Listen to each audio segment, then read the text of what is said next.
có bo tùy mà không ao phun Mở bài dư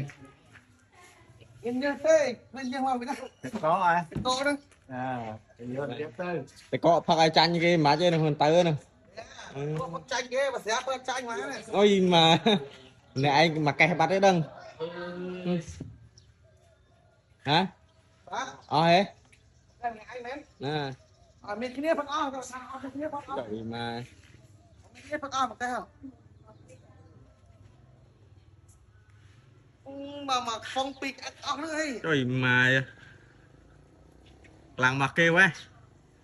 nè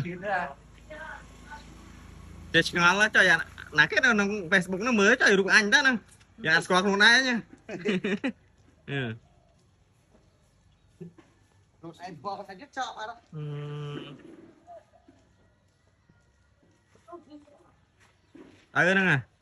Nè nó tập gọi sau ừ.